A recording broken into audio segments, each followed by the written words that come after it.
제가 지난주에 그 소그룹별 학원 모임 때 제가 블랙이라고 하는 그 영화를 틀어주면서 그 영화 내용을 이렇게 소개했습니다. 그러면 제가 그런 말을 했어요. 어쩌면 우리 모두는 다 장애를 가지고 태어난 사람일지도 모르겠다고 하는 것입니다. 나만이 아는 장애, 나만이 아는 연약함, 나만이 아는 부족함.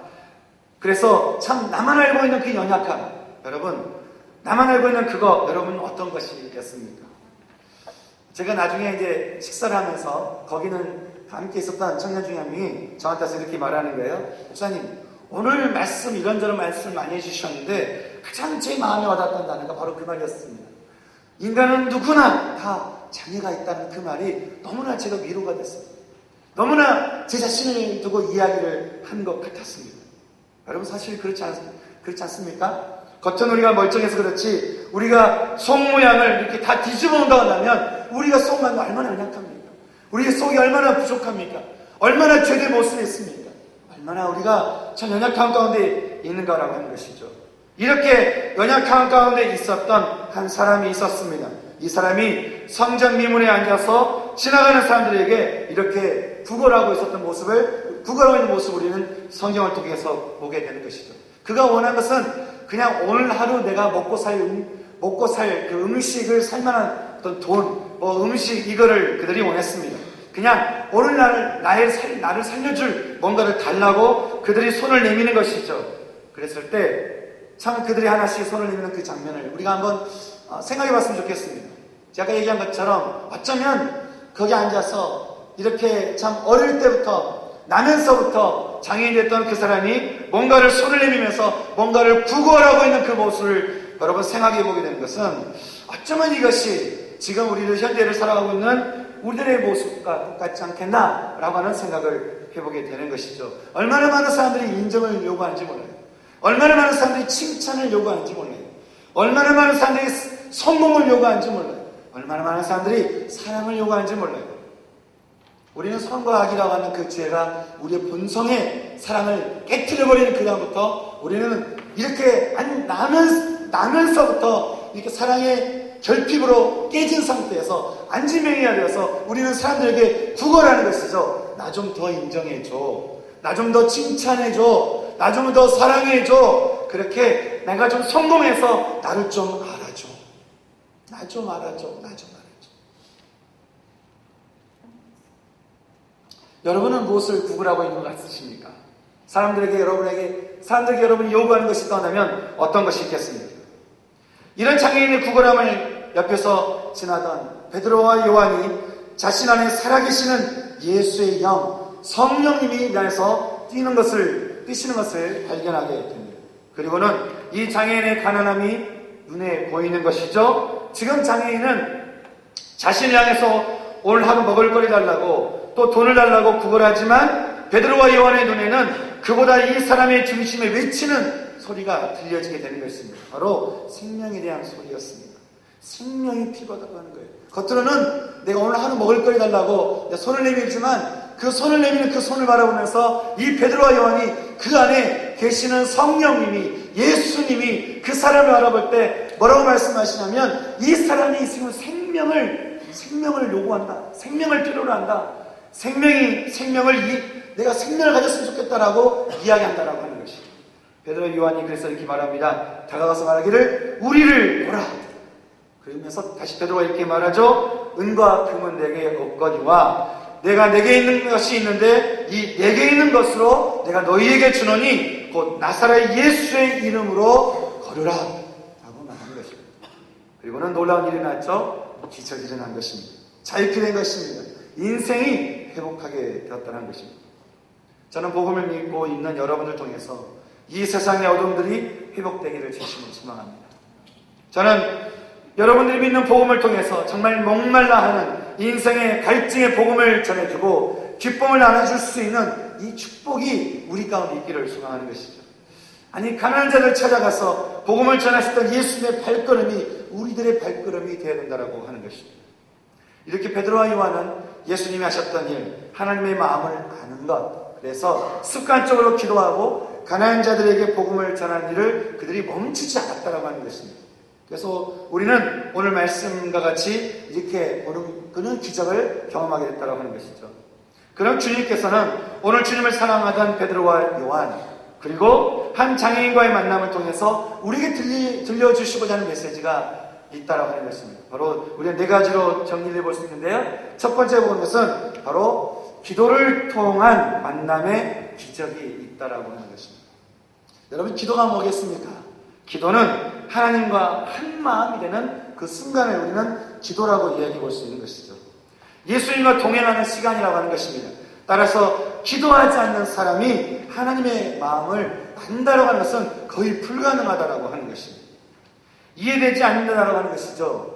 묵상을 하고 말씀을 통독한다라고 해도 내가 기도하지 않는다 한다면 그 인생은 기울어지기 마련이라고 하는 것입니다. 여러분, 예수님도 기도하셔야만 했습니다. 예수님도 기도하셔야만 했는데 그러면 우리들은 또 뭘 더 말하겠습니까? 베드로 요한은 이미 기도의 사람이었습니다. 그리고 그들은 우리 시각으로는 오후 3시에 성전에 기도하러 올라갔습니다. 당시에 그 경건한 유대인들은 하루에 3번 기도했습니다. 제3시, 우리 시각으로는 오전 9시, 제6시, 우리 시각으로는 오후 12시, 그리고 본문에 나타난 제9시, 우리 시각으로는 오후 3시입니다. 베드로와 요한은 이미 경건한 신앙인이 되어 있었습니다. 그리고 기도를 통해서 하나님의 뜻을 확신하게 되었다는 것이죠. 그것은 구걸하는 이 가난한 이를 향한 하나님의 치유하심이었습니다. 오늘 성전에 올라가는 베드로와 요한을 발견한 이 장애인은 그들이 자신에게 뭔가를 줄 것을 그는 기대하는 마음을 가졌죠. 그래서 이렇게 길 가는 베드로와 요한에게 손을 내밀어서 구걸하는 거예요. 그런데요, 이 성전을 오르던 베드로와 요한의 마음에서 뭔가 좀 알 수 없는 그런 감동이 오기 시작했습니다. 이 장애인을 두고 베드로와 요한 가운데 어떤 확신이 들게 되었다라고 하는 것이죠.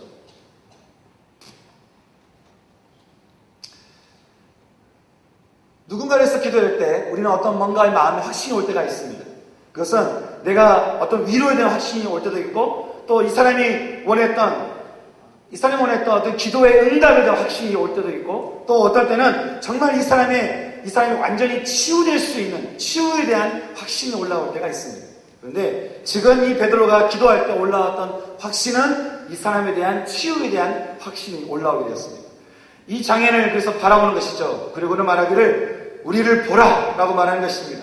그러면서 베드로가 말하기를 우리는 너가 원하는 것처럼 나에게는 은과 금은 내게 없단다. 하지만 내가 내게 있는 것으로 너에게 줄 것이 있는데 내가 이것을 너에게 주노니 나사렛 예수 그리스도 이름으로 명하노니 너는 일어나 걸으라고 명령한다는 것이죠. 그리고는 자신의 오른손을 잡아 일으키는데 발과 발목이 곧 힘을 얻어서 걷기 시작했다라고 성경은 이야기해주고 있습니다.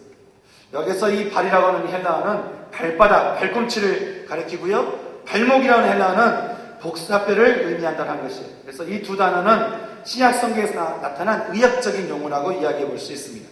다시 말해서 발바닥과 복사뼈가 전혀 힘이 없던 이 사람에게 힘이 들어갔다라고 의사 누가가 지금 이 상황을 자세하게 설명해 주고 있다고 하는 것입니다.